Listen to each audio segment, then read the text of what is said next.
الدين الخالد. الحمد لله نحمده ونستعينه ونستغفره ونعوذ بالله من شرور أنفسنا وسيئات أعمالنا، من يهده الله فلا مضل له ومن يضلله فلا هادي له، وأشهد أن لا إله إلا الله وحده لا شريك له، وأشهد أن محمدا عبده ورسوله. يا أيها الذين آمنوا اتقوا الله حق تقاته ولا تموتن إلا وأنتم مسلمون. يا أيها الناس اتقوا ربكم الذي خلقكم من نفس واحدة وخلق منها زوجها وبث منهما رجالا كثيرا ونساء،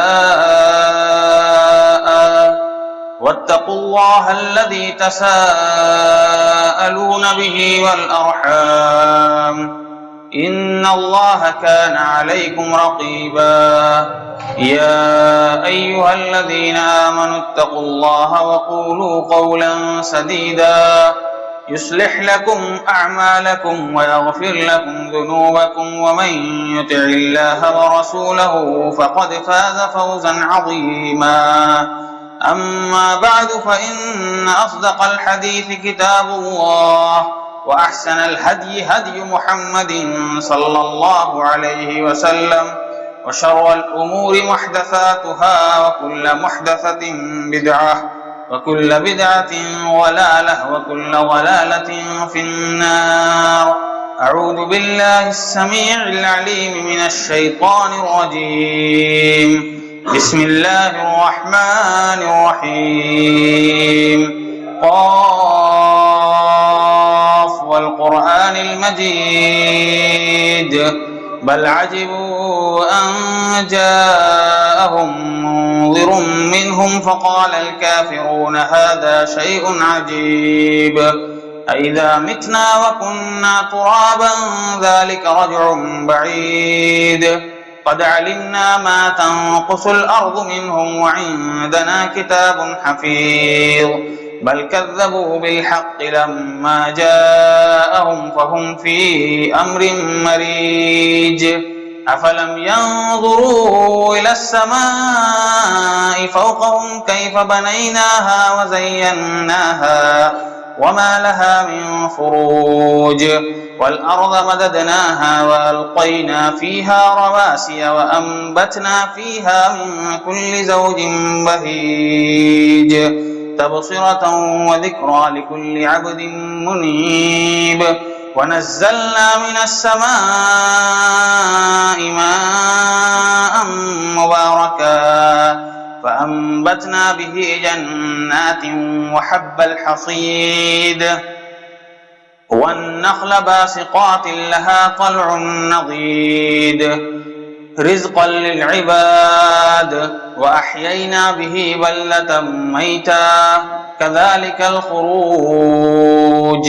كذبت قبلهم قوم نوح وأصحاب الرس وثمود وعاد وفرعون وإخوان لوط وأصحاب الأيكة وقوم تبع، كل كذب الرسل فحق وعيد.